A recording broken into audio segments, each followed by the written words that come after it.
Welcome to the Snail TV channel, where we give you a brief recap of the movies with the most interesting plots. Today's recap focuses on the 2017 American sex trafficking drama thriller, Trafficked. Sarah is celebrating her 18th birthday. Reaching legal adulthood, the heroine is forced by the law to leave the orphanage she grew up in, because her drunken stepfather killed her mother. The social service worker, Diane, tells the girl that there is a way to avoid being a vagrant on the streets, to get a job on a cruise ship.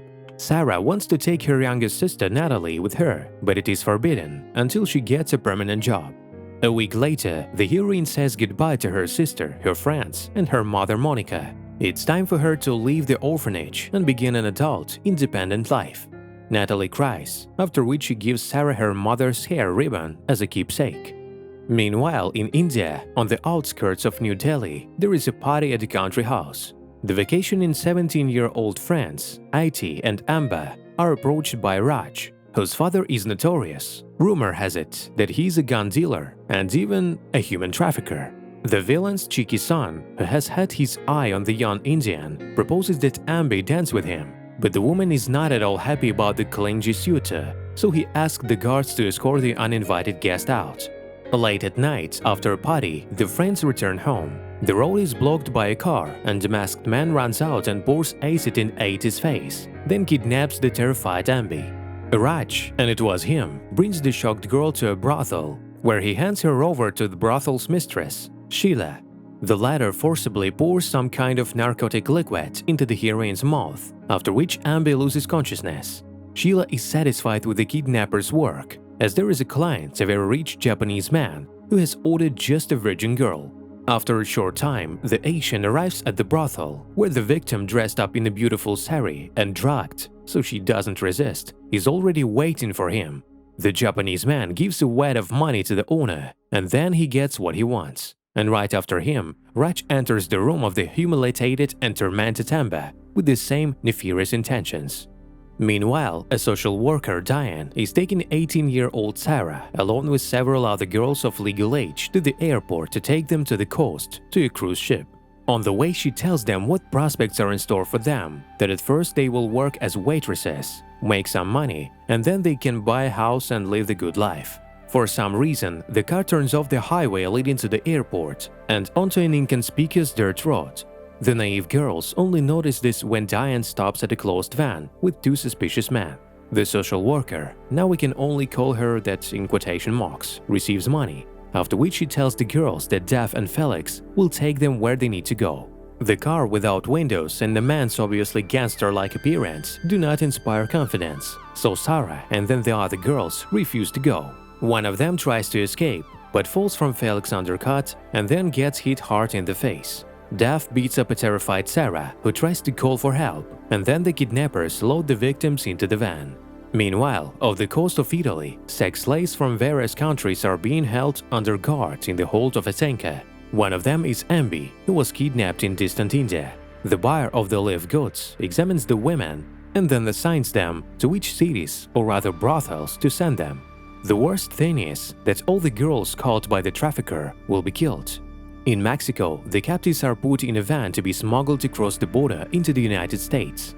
Ambi meets an African woman, Mali. She is from Nigeria, and to Ambi's horror, she tells him that she has been a slave for 5 years. The heroine ends up in a brothel with the pimp Simon, who sets a condition to work off 500 clients, after which he promises them freedom.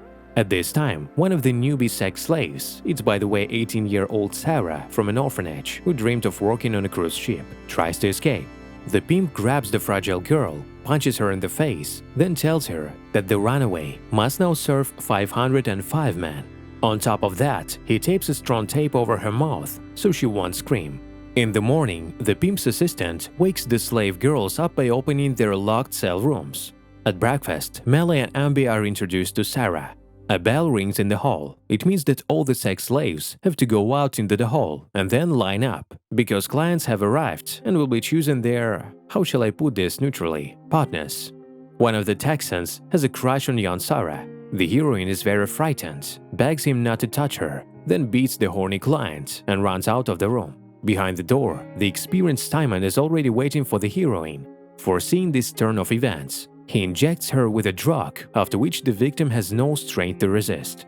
A little later, the humiliated and disgraced Sarah, standing in the shower with tears in her eyes, tries to wash off the reminder of the rough, horny man who touched her. The bartender, Enrique, brings Sarah water with lemon, after which he tells her that he himself is half a hostage, as Simon, though he pays him, has unequivocally hinted one violation, and the botanist's family will not live. A few days later, one of the prisoners, Jenna, tells the heroines her sad story. She was brought here by deception because she dreamed of becoming a model. The girl adds that their pimp, Simon, is not the most important in the sex trade. All the brothels are run by a powerful criminal cartel, which gives huge bribes to make the law enforcement turn a blind eye to his activities. By the way, police and politicians themselves use the services of illegal establishments all the time. Another call comes in. A seemingly decently dressed man is supposedly sympathetically interested in young Sarah's bruises, asks if the girl is okay, and then chooses her as an object of sexual abuse. The contented tormentor forces the girl to kiss him goodbye, and she steals a fountain pen from his pocket at the same time. The heroine unsuccessfully tries to use it to remove the ventilation grill. The paper object is so much for a screwdriver. The four sex slaves, Sarah, Ambi, Mally, and Jenna, eventually become close friends, a common misfortune uniting them. One night at dinner, it turns out that the Indian girl is pregnant. A couple of days later, Jenna happily tells her friends that she only has 6 clients left, after which she will be free. The head of security, Jock Max, shows up in the living room with handcuffs in his hands. A terrified Jenna asks why the bouncer is here. Since she's worked off her insurance premium, she has 6 times left. Simon, the owner of the brothel, says that according to his calculations, she has 120 left. The girl smashes the empty bottle in a rage, trying to hit Max, and he responds by hitting the heroine hard with his fist in the face. The pimp wants to take the stubborn sex slave away. She grabs his revolver, which ends up shooting right through Jenna's heart.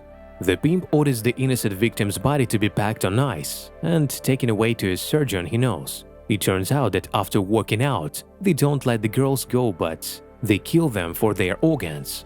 Sarah, who has learned the terrible truth, tears off her cross from her neck in a rage and throws it against the wall. The heroine weeps bitterly in hopelessness and at the loss of her very young friend. Simon learns of Amber's pregnancy, then forcibly gives her a pill to induce an abortion. In the morning, a frightened Mally bursts in on a sleeping Sarah, after which they hurriedly run to her friend's room. The Indian girl has begun to bleed heavily, so the heroines beg the pimp to call a doctor. The doctor brings the girl to her senses, then the young heroine convinces the medic to give her 2 pills of a strong tranquilizer, supposedly for Amber. Simon, having gathered all his thugs, goes to the Mexican border for a showdown, while only his faithful and cruel assistant, Max, remains on guard in the brothel building. Sarah offers her friends an escape.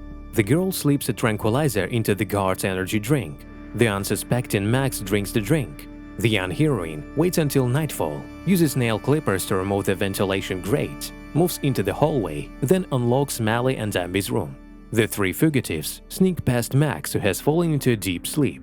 The brave Sarah carefully steals the keys to the fence, but suddenly the guard wakes up. The big man grabs the fragile heroine by the throat, but Mally comes to her rescue. Sarah unlocks the gate and the girls rush free. After struggling to cross the river, the heroines make it to the railroad, but they miss their train. Mally accidentally twists her leg and then stays behind to divert the attention of the pimp's henchmen. Meanwhile, Sarah and Ambi sneak into a truck stop and hide in one of the fruit trucks. Simon returns from the showdown, then learns that 2 sex slaves have escaped from his brothel. The clever pimp calculates from the parking lot tapes the car in which the girls have left, and then calls his goons and gives them an orientation. The fugitives leave the truck at the first opportunity, get to the bus station and drive away. Sarah and Ambi arrive at the church looking for shelter. The young heroine immediately calls the shelter where her sister Natalie remains. The Secret Service arrests all the gangsters from the little guys to the high-ranking officials who roofed this dirty business. The corrupt social worker Diane also finds herself in the hands of the law enforcers. Sarah says goodbye to Ambi and gives her deceased mother's hair ribbon as a memento of her dearest possession. The Indian calls her homeland, her parents, after which they weep with happiness and thank God. Natalie sobs what she sees her older sister walking down the path of the orphanage. Sarah tells the girl that she will never leave her again. Unfortunately, Melly fails to rise from the social bottom and return to her family, Nigeria. Out of desperation, an African girl with a trampled soul and a tortured body goes back on the streets again. That's all for today. Subscribe, like, comment, and be sure to recommend Snail TV to your friends and loved ones. And we in turn guarantee you a sea of interesting, high-quality retellings. See you again soon.